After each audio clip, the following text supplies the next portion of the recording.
नमस्ते दोस्तों। कलयुग की स्त्री का कौन सा अंग रात को बड़ा हो जाता है? एक बार देवर्षि नारद आकाश में भ्रमण कर रहे थे। तब उन्होंने देखा कि एक स्त्री जो पहले से विवाहित है, वो पराये पुरुष के साथ संबंध बना रही है। फिर देवर्षि नारद अपने मन में सोचने लगे कि जो एक स्त्री अपने पति के लिए करवा चौथ का व्रत रखती है, उसकी लंबी आयु के लिए भगवान से विनती करती है, और वही स्त्री दूसरे पुरुष के साथ संबंध कैसे बना सकती है? ये प्रश्न नारद जी को बहुत परेशान कर रहा था। तब देवर्षि नारद ने सोचा कि इसका उत्तर मुझे भगवान श्री कृष्ण अवश्य देंगे। तब देवर्षि नारद भगवान श्री कृष्ण के पास आते हैं और भगवान श्री कृष्ण को प्रणाम करते हुए कहते हैं, हे प्रभु, आज मेरे मन में एक प्रश्न उठ रहा है, उसी का निवारण करने के लिए मैं आपके पास आया हूँ। तब नारद जी की बात सुनने के बाद भगवान श्री कृष्ण कहते हैं, हे देवर्षि नारद, आपके मन में जो प्रश्न है आप निश्चित होकर पूछिए, मैं उस प्रश्न का उत्तर अवश्य दूंगा। तब देवर्षि नारद भगवान श्री कृष्ण से कहते हैं, हे प्रभु, आज जब मैं आकाश में भ्रमण कर रहा था, तब मैंने देखा कि एक स्त्री जो पहले से विवाहित है, वो पराये पुरुष के साथ एक झोपड़ी में संबंध बना रही है। वह तो अपने पति की लंबी उम्र के लिए व्रत रखती है, तो फिर वह अपने पति को धोखा क्यों दे रही है? अब भगवान श्री कृष्ण देवर्षि नारद से कहते हैं, हे नारद, आज आपने ये प्रश्न पूछकर समस्त मानव जाति का उद्धार कर दिया है। वास्तव में ये प्रश्न बहुत ही ज्ञानवर्धक है। मैं आपको इस प्रश्न का उत्तर एक अत्यंत महत्वपूर्ण कथा के माध्यम से देता हूँ, परंतु आपको इस कथा को शुरू से लेकर अंत तक पूरा सुनना होगा, तभी आपको ये रहस्य समझ में आएगा। तब देवर्षि नारद भगवान श्री कृष्ण से कहते हैं, हे प्रभु, मैं आपको विश्वास दिलाता हूँ कि मैं इस कथा को शुरू से लेकर अंत तक पूरा अवश्य सुनूंगा। आप निश्चिंत होकर कथा सुनाइए। तब भगवान श्री कृष्ण देवर्षि नारद को कथा सुनाते हुए कहते हैं, हे नारद, दक्षिण देश में एक अत्यंत शोभायमान नगरी, उस नगरी में एक पंडित अपनी पत्नी के साथ रहता था। उसे शास्त्र विद्या के साथ साथ नक्षत्र विद्या का भी पूरा ज्ञान था। कुछ दिनों के बाद पंडित के घर में उसकी पत्नी ने एक पुत्री को जन्म दिया। उसकी पुत्री देखने में बहुत ही सुंदर थी। अब उस पंडित ने अपनी पुत्री की जन्म कुंडली देखी तो वो बहुत घबरा गया, परंतु उसने अपनी पत्नी से कुछ नहीं बताया, क्योंकि उसकी पत्नी ने हाल ही में प्रसव किया था और वो अपनी पुत्री को देखकर उससे बहुत प्रसन्न थे। तो वह पंडित अपनी पत्नी को ऐसे प्रसन्न देखकर उससे कुछ नहीं कहता है और वह अपनी पुत्री का नाम मोहिनी रखता है। मोहिनी अपने माता पिता की लाडली पुत्री बन गई थी। अब देखते ही देखते उस पंडित की पुत्री कब विवाह के योग्य हो गई, पता ही नहीं चला। अब उस पंडित को अपनी पुत्री की विवाह की चिंता सताने लगी। वह पंडित अपनी पुत्री की जन्म कुंडली को देखकर बहुत घबराया हुआ था, क्योंकि उसकी जन्म कुंडली में एक बहुत बड़ा दोष था। इसीलिए वह अपनी पुत्री का विवाह किसी से भी करने से डर रहा था। जब भी उस पंडित की पत्नी अपनी पुत्री के विवाह के बारे में बात करती, तो वह पंडित उस बात को टाल देता था, क्योंकि उसकी पुत्री की कुंडली में ऐसा दोष था कि जो भी उसकी पुत्री से विवाह करेगा, उसकी 2 से 3 साल के भीतर ही मृत्यु हो जाएगी। इस वजह से वह पंडित अपनी पुत्री का विवाह किसी से भी करने से डर रहा था। उस पंडित की पत्नी को इसके बारे में कुछ भी पता नहीं था। अब ऐसे ही कुछ दिन बीत गए। फिर पंडित की पुत्री को देखकर गांव वाले और मोहल्ले के लोग भी अब उस पंडित की पत्नी को ताना देने लगे। एक दिन पंडित की पत्नी को शांता नाम की एक स्त्री ने अपने पास बुलाया और उससे कहा, बहन, तुम अपनी पुत्री मोहिनी का विवाह क्यों नहीं कर रही हो? मोहल्ले के लोग तुम्हारे पति को बहुत ही भला बुरा बोलते रहते हैं कि एक जवान बेटी को घर पर बिठा रखा है, उसका विवाह भी नहीं कर रहे हैं। तब वो पंडित की पत्नी बोली, बहन, मैं अपने पति से कई बार कह चुकी हूँ कि अपनी पुत्री का विवाह अब हमें कर देना चाहिए, परंतु जब भी मेरे पति से अपनी पुत्री की विवाह के बारे में बात करती हूँ, तब वो मेरी बात को टाल देते हैं। बहन, आज मैं अपनी पुत्री के विवाह की बात अपने पति से अवश्य करूंगी। अब इतना कहकर पंडित की पत्नी वहां से चली गई और जाकर अपने घर में गुस्से में काम करने लगी। थोड़ी देर के बाद जब पंडित वहां पर आया तब वह उस पर क्रोधित होकर बोली, सुनिए जी, अब मैं कुछ भी नहीं सुनना चाहती हूँ। अब आपको हमारी पुत्री का विवाह करना ही होगा।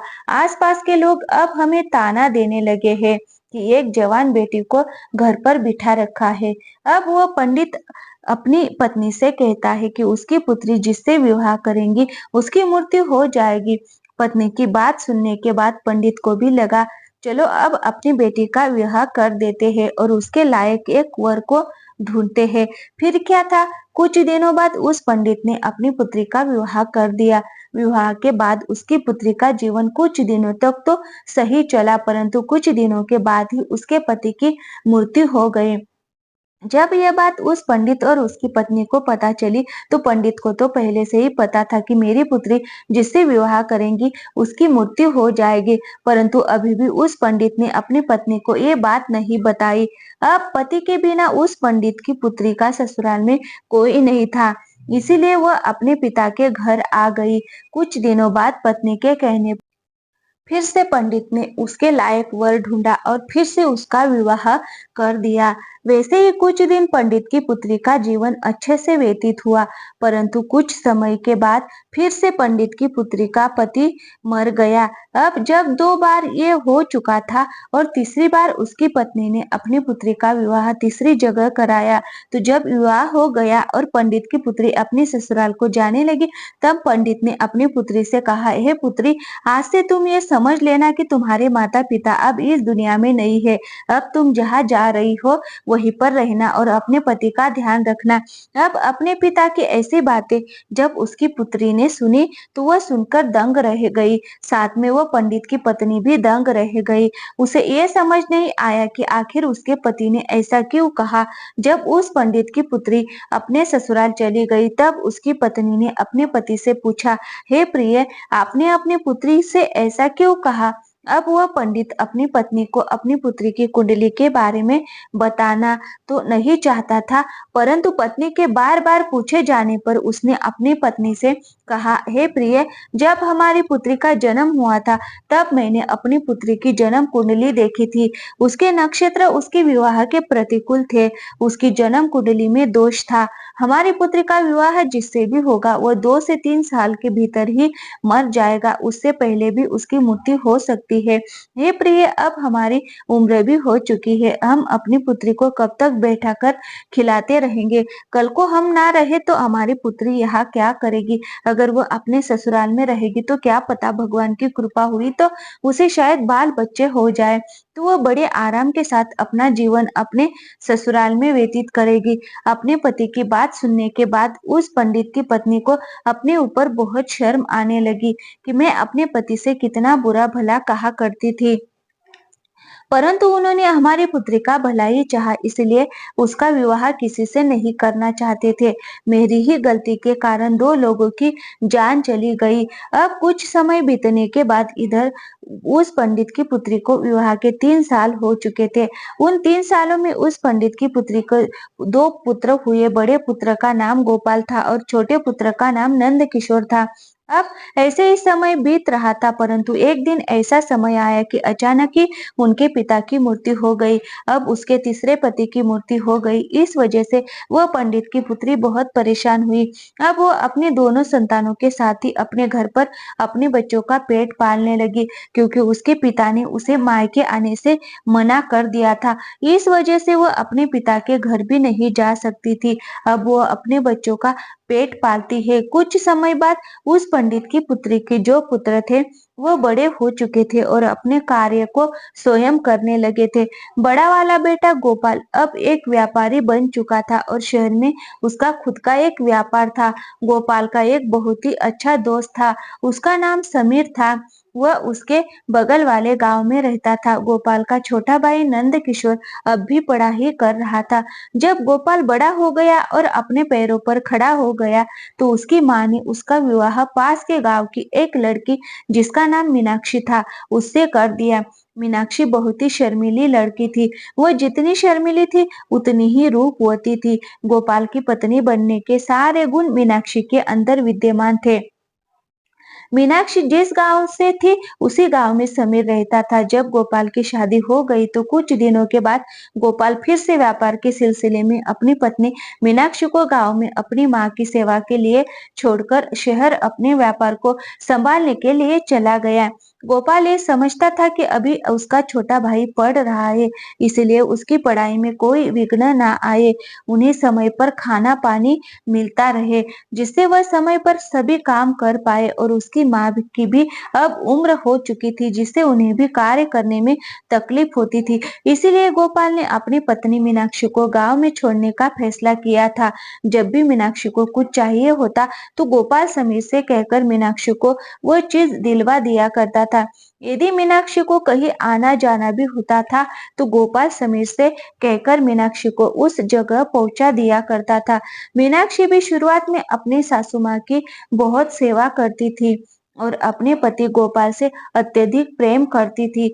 अब समय ऐसे ही बीतता रहा। अब अचानक से एक दिन समीर गोपाल के घर आया। उस दिन गोपाल की पत्नी मीनाक्षी घर पर कोई कार्य कर रही थी। तब उसने बाहर से आवाज लगाई कि भाभी कहाँ हो, बाहर आओ, आपके पिताजी की तबीयत बहुत खराब है और उन्होंने तुरंत मुझे आपके पास भेजा है और वह आपसे मिलना चाहते हैं। जब मीनाक्षी ने समीर की इतनी बात सुनी तो वो भागती हुई समीर के पास पहुंची। अब इतने में मीनाक्षी की सासू माँ भी आ जाती है। जब वो समीर को बाहर देखती है तो वह समीर के घर आने का कारण पूछती है। तब समीर कहता है कि माँ जी, मीनाक्षी भाभी के पिताजी की तबीयत बहुत खराब है और उन्होंने मुझे अति शीघ्र इन्हें लाने के लिए भेजा है, इसीलिए मैं यहाँ आया हूँ। जब मीनाक्षी की सास ने समीर की बात सुनी तो वह मीनाक्षी से कहने लगी कि बेटी जल्दी जाओ और अपने पिताजी को देख रेख करो। तभी मीनाक्षी समीर के साथ उसकी मोटरसाइकिल पर बैठकर अपने गांव की ओर चली जाती है। घर जाकर उसने अपने पिताजी की अच्छी तरह से देखभाल की और धीरे धीरे उसके पिताजी के स्वास्थ्य में सुधार आने लगा। अब मीनाक्षी का पति बाहर रहता था। वह अपने मायके आ चुकी थी, इसलिए वह अपने पिताजी की देखरेख में लगी रहती थी। उधर समीर भी रोजाना मीनाक्षी के पिताजी का हाल पूछने के लिए मीनाक्षी के घर आया करता था। मीनाक्षी को समीर के अंदर अब अच्छाई दिखने लगी थी। अब उसे समीर के प्रति लगाव होने लगा। वह मन ही मन समीर से प्रेम कर बैठी, परंतु वह समीर के मन के कपट को नहीं जान सकी, क्योंकि समीर एक अय्याश लड़का था। वह कोई काम भी नहीं करता था और तो उसे जुए की बहुत बड़ी लत थी। साथ में वह स्त्रियों के साथ गमन भी करता था। वह अपनी वासना की पूर्ति के लिए वेश्याओं के साथ गमन करता था। मीनाक्षी को ये बात पता नहीं थी कि समीर की नजर अब मीनाक्षी के ऊपर आ चुकी है। इधर मीनाक्षी भी समीर से प्यार करने लगी थी। अब मीनाक्षी के पिताजी भी ठीक हो गए, लेकिन मीनाक्षी तो कुछ अलग ही सोच बैठी थी। समीर रोज मीनाक्षी के घर पर आया करता था, इसीलिए मीनाक्षी और समीर रोज घूमने के लिए जाया करते थे। एक दिन जब वो दोनों घूमने के लिए गए हुए थे, तब मीनाक्षी ने समीर से कहा कि समीर, अगर तुम मेरी बात का बुरा ना मानो तो मैं तुमसे एक बात कहना चाहती हूँ। तब समीर ने मीनाक्षी से कहा कि कहो भाभी, मैं आपकी बात का कभी बुरा नहीं मानूंगा। समीर ने ऐसा जताते हुए बोला कि जैसे वह दूध का धुला हुआ हो। जब समीर के मुंह से मीनाक्षी ने भाभी शब्द सुना तो वह गुस्से में बोली, समीर, आज के बाद कभी भी तुम मुझे भाभी कहकर नहीं बुलाओगे, अन्यथा ये तुम्हारे लिए अच्छा नहीं होगा। अब समीर ने कहा, ठीक है, फिर मैं आपको क्या कहकर बुलाऊंगा। अब समीर की बात टालते हुए मीनाक्षी ने कहा, समीर, सच बात तो ये है कि मैं तुमसे अब बहुत प्रेम करती हूँ। जैसे ही समीर ने मीनाक्षी के मुंह से प्रेम शब्द सुना तो उसके मन में खुशियों के पटाखे फूटने लगे और वह मन से गदगद हो गया। चलो, अब तो मेरा काम हो गया। अब वेश्याओं के गमन में मेरे पैसे भी खर्च नहीं होंगे और मैं घर बैठे मीनाक्षी से प्रेम कर पाऊंगा। समीर तो मीनाक्षी को चाहता ही था कि वह उसकी हो जाए और वैसा ही हुआ। अब धीरे धीरे बात बढ़ती गई और मीनाक्षी समीर के प्यार के जाल में फंसती गई। अब धीरे धीरे बात इतनी बढ़ गई कि सच में उन दोनों के बीच में गहरा संबंध बना। अब कुछ दिन बाद जब मीनाक्षी के ससुराल से बुलावा आया तो समीर से मिलने के लिए मीनाक्षी ने उसे फिर से एक दिन झोपड़ी पर बुलाया। तब मीनाक्षी ने समीर से कहा कि समीर, मेरे ससुराल से बुलावा आया है। अब शायद मैं तुमसे ना मिल सकूं, इसलिए जब भी मुझे तुम्हारी याद आएगी तो मैं तुमको एक पत्र लिखूंगी और तुम मुझसे मिलने के लिए मेरे ससुराल आ जाना। अब समीर तो वासना का आदी तो था ही, इसीलिए समीर मीनाक्षी की बात मान जाता है और मीनाक्षी समीर से इतना कहकर घर आ जाती है। अब मीनाक्षी के पिता मीनाक्षी को उसके ससुराल छोड़ने के लिए फिर से समीर के घर जाते हैं, क्योंकि मीनाक्षी का कोई भाई नहीं था और ना ही कोई बहन थी। इसीलिए मीनाक्षी को ससुराल ले जाने के लिए मीनाक्षी के पिता को और कोई उचित व्यक्ति नहीं लगा। इसीलिए वह समीर को बुलाने के लिए गए। जब उसके पिता समीर के घर पहुंचे, तब उन्होंने समीर से कहा कि बेटा, तुम मेरी पुत्री मीनाक्षी को उसके ससुराल छोड़ आओ, उसके घर से बुलावा आया है। जब समीर ने मीनाक्षी के पिता के मुंह से ये बात सुनी, तब उसने कहा कि ठीक है पिताजी, मैं मीनाक्षी को उसके ससुराल छोड़ दूंगा। अब क्या था, समीर मीनाक्षी को उसके ससुराल छोड़ आता है और मीनाक्षी अपने ससुराल चली जाती है। जैसे ही 2-3 दिन बीतते हैं, तो अब मीनाक्षी को समीर की बहुत याद आती है, क्योंकि वह जब अपने घर पर थी तो वह रोज झोपड़ी में समीर से मिलने के लिए जाया करती थी। इसीलिए अब वो वासना की पूर्ति के लिए समीर को पाना चाहती थी, उससे मिलकर एक बार उसके साथ संबंध बनाना चाहती थी, क्योंकि गोपाल तो अपने घर से दूर शहर में ही रहता था, वहां पर अपना कार्य करता था। मुश्किल से 3-4 महीने में एक बार गोपाल अपने घर आता था और 4 से 5 दिनों के बीच ही वह फिर से चला जाता था। एक दिन जब मीनाक्षी से रहा नहीं गया तो मीनाक्षी ने समीर को एक खत लिखा। मीनाक्षी ने उस खत में लिखा कि समीर, मुझे तुम्हारी बहुत याद आ रही है। मुझे ऐसा लगता है कि मैं अब तुम्हारे बिना नहीं रह सकती, इसीलिए आज तुम मुझसे मिलने के लिए मेरे घर पर आ जाओ। अब क्या था, जब समीर को मीनाक्षी का खत मिला तो वह फौरन मीनाक्षी से मिलने के लिए चल दिया। अब समीर और मीनाक्षी दोनों साथ साथ घूमने के लिए चल दिए। मीनाक्षी की सास को ये सब पसंद नहीं आ रहा था कि उसकी बहू किसी पराये पुरुष के साथ ससुराल में ही घूमे। अपने मायके में घूमती तो बात अलग थी, परंतु वह ससुराल में ही किसी पराये पुरुष के साथ घूम रही है, वह उसे बिल्कुल भी अच्छा नहीं लग रहा था। समीर भी मीनाक्षी से मिलकर चला जाता है और फिर से 3-4 दिन बाद वह वापस आता है। जब यह घटना 6 से 7 बार हुई, तब उसकी सास ने एक दिन मीनाक्षी से कहा, मीनाक्षी, ऐसा नहीं चलेगा। जब तक मेरा पुत्र अब घर नहीं आ जाता, तब तक तुम घर पर किसी को नहीं बुला सकती, चाहे वह तुम्हारे मायके से आने वाले तुम्हारे पिताजी हो या फिर कोई और। अब मीनाक्षी ने जब अपनी सास की इतनी बात सुनी तो बहुत क्रोधित हुई, लेकिन वह कुछ नहीं बोल सकी। अब अगले दिन मीनाक्षी ने समीर को खत लिखा कि समीर, अब तुम मुझसे मिलने के लिए कुछ दिन बाद आना, क्योंकि मेरी सास को अब मुझ पर शक होने लगा है। जब मेरी सास घर पर नहीं रहा करेगी तो ही मैं तुमको बुलाऊंगी। उधर समीर भी अपने काम वासना को रोक नहीं पा रहा था और इसी बीच मीनाक्षी की सास एक दिन कुछ दिनों के लिए तीर्थ स्थल पर चली जाती है।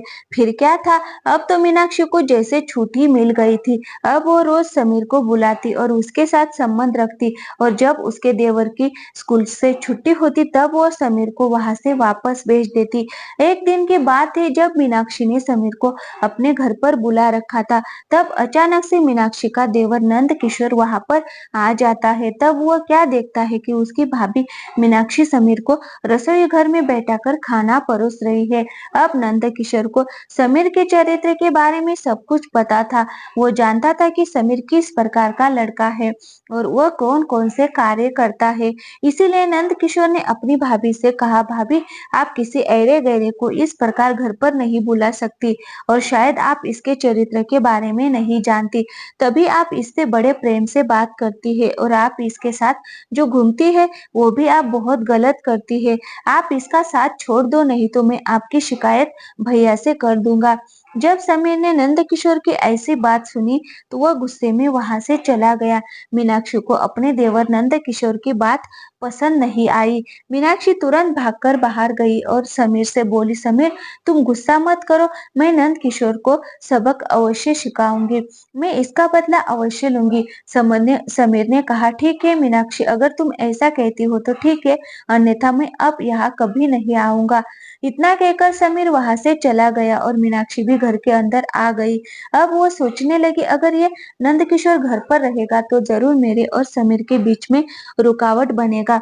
मैं एक काम करती हूँ, इस नंदकिशोर को जहर देकर मार देती हूँ, तब हमारे बीच की रुकावट और कोई नहीं बनेगा।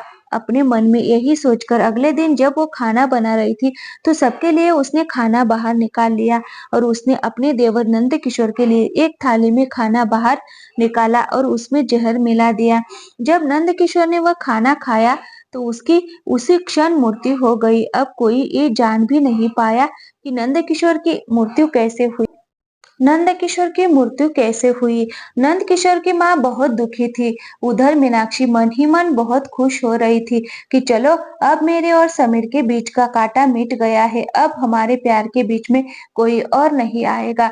जब ये बात गोपाल को पता चली तो वह सब काम छोड़कर तुरंत अपने गांव लौट आया और वहां पहुंचकर जब उसने अपने भाई नंदकिशोर को मूर्त अवस्था में देखा तो उसके प्राण पसीज गए, क्योंकि वह अपने भाई के लिए ही तो बाहर रह रहा था ताकि उसे अच्छी शिक्षा शिक्षा दे सके, उन्हें अच्छा खाना दे सके। इसीलिए उसने अपनी पत्नी को भी घर पर ही छोड़ रखा था ताकि उन्हें खाना ना बनाना पड़े, घर का काम ना करना पड़े और वह अपने भविष्य की चिंता करे, अपनी पढ़ाई पर ध्यान दे। लेकिन उसका भाई तो अब मर चुका था। कुछ दिन गोपाल अपने घर पर रुकता है और कुछ दिनों बाद फिर से गोपाल अपनी पत्नी मीनाक्षी को छोड़कर पुनः व्यापार के सिलसिले में शहर को चला जाता है। अब मीनाक्षी फिर से वही प्रक्रिया दोहराती है। कुछ दिन ऐसे ही बीतते हैं तो मीनाक्षी की सास ने मीनाक्षी से कह दिया कि देखो मीनाक्षी, हमारे घर पर ये सब नहीं चलेगा, अगर दोबारा ऐसा कुछ हुआ तो मैं तुम्हारी ये बात गोपाल से शिकायत कर दूंगी। जब मीनाक्षी ने अपने प्रेमी समीर के बारे में ऐसा सुना तो वो भी जोर से बोली कि जाओ, जिसे बताना है बता दो, मैं किसी से डरती नहीं हूँ, मेरा कोई कुछ नहीं कर पाएगा। हाँ, मैं समीर से प्यार करती हूँ। जब मीनाक्षी की सास ने इतना मीनाक्षी के मुंह से सुना तो वह मीनाक्षी से बोली, हो सकता है मेरे पुत्र को तूने ही मारा हो, जब तू ऐसा कह सकती है तो तू मेरे पुत्र को भी मार सकती है। फिर क्या था, मीनाक्षी को फिर से गुस्सा आ गया। मीनाक्षी गुस्से में बोली कि हाँ, मैंने ही मारा है और तुम्हें भी मार दूंगी, अगर तुम मेरे और समीर के प्यार के बीच में आई तो मैं तुमको भी मार दूंगी। अचानक से एक दिन गोपाल को पता चला कि उसकी माँ की मृत्यु हो गई है तो वह सब कुछ छोड़कर गांव चला आता है और वह देखता है कि उसकी माँ की मृत्यु हो चुकी है। जब मीनाक्षी का पति मीनाक्षी से पूछता है तो वह कुछ नहीं कहती, लेकिन गोपाल को अब मीनाक्षी के ऊपर शक हो रहा था। गोपाल के बहुत पूछने के बाद मीनाक्षी सच बताती है कि समीर नाम के लड़के से प्यार करती हूँ। आपका भाई और आपकी माँ मेरे प्यार के बीच में रुकावट बन रहे थे, इसलिए मैंने इनके खाने में जहर मिलाकर इनको बारी बारी से मार दिया है। हाँ, मैं समीर से प्यार करती हूँ। जैसे ही गोपाल ने अपनी पत्नी के मुंह से ये बात सुनी कि वह समीर से प्यार करती है, समीर समीर जो कि गोपाल का एक बहुत ही अच्छा दोस्त था, फिर गोपाल ने अपनी पत्नी मीनाक्षी से कुछ नहीं कहा। वो बस अपनी पत्नी से ये बोला कि मीनाक्षी, जितना जल्दी हो सके तुम मेरे घर को छोड़कर अपने प्रेमी समीर के पास चली जाओ, क्योंकि वही तुम्हारे लायक है और वही अब तुम्हारी अच्छे से देखभाल करेगा। अब तो मीनाक्षी को छूट मिल गई थी। उधर समीर भी आ चुका था। वह समीर के साथ उसके घर जा पहुंची। अब कुछ दिन तो ठीक ठाक गुजरे। फिर कुछ दिनों के बाद मीनाक्षी को पता चला कि समीर बहुत ही नीच आदमी है। वह पराई औरतों पर अपनी गंदी नजर रखता है और उसके यहाँ बकरी का एक तबेला है, वह बकरी भी चराता है। अब तो मीनाक्षी अपनी प्रेमी समीर के साथ बकरी चराने लगी और अपने भाग्य को कोसने लगी और सोचने लगी कि मैं कहाँ फंस गई, कहाँ मैं एक रानी की तरह अपना जीवन व्यतीत कर रही थी और कहाँ वासना के चक्कर में फंसकर अब मैंने अपने जीवन को बर्बाद कर लिया है। अब मेरा बुढ़ापा कैसे कटेगा, यही सोचकर मीनाक्षी ने तो अपना सिर पीट लिया। उधर गोपाल ने एक अच्छी सी स्त्री को देखकर अपना विवाह कर लिया और दोनों साथ साथ रहने लगे। इधर मीनाक्षी का समीर के साथ बुरा हाल था। था। वो अपने भाग्य को कोस रही थी कि उसने यदि गोपाल को धोखा ना दिया होता तो आज वो भी एक रानी की तरह राज करती। अब भगवान श्री कृष्ण देवर्षि नारद से कहते हैं, हे नारद, श्री को आज तक कोई नहीं समझ पाया और ना ही कोई समझ पाएगा। श्री एक ऐसा मायाजाल है जो समय आने पर बदल जाता है। श्री अपनी हो या पराई, उस पर कभी भी भरोसा नहीं करना चाहिए। अब भगवान श्री कृष्ण आगे कहते हैं, हे नारद, अब मैं आपको बताता हूँ कि वह कौन सी एक स्त्री है और वह कौन सा एक पुरुष है जिससे हमेशा दूर रहना चाहिए। ऐसी स्त्री जो पराये पुरुषों के साथ संबंध रखती है, उनके साथ उठती बैठती है और अपने घर को छोड़कर दूसरों के घर पर ध्यान देती है, अपने को पराया और पराये को अपना समझती है, तो ऐसी स्त्री से हमेशा बचकर रहना चाहिए। ऐसी स्त्री अवश्य ही किसी ऐसे जाल में फंसा देगी जहां से निकल पाना अत्यंत कठिन हो जाता है। अब मैं आपको बताता हूँ कि स्त्री का वो कौन सा अंग है जो रात को बड़ा हो जाता है। तो उस अंग का नाम है आँख की पुतली। ये एक ऐसा अंग है जो सोने के बाद बड़ा हो जाता है। स्त्री की आंखों की रेटिना एक ऐसा अंग है जो रात के समय बड़ी हो जाती है। वीडियो अगर पसंद आए हो तो वीडियो को लाइक करें और हमारे चैनल पे नए आए हो तो प्लीज चैनल को सब्सक्राइब करें। थैंक यू, धन्यवाद दोस्तों।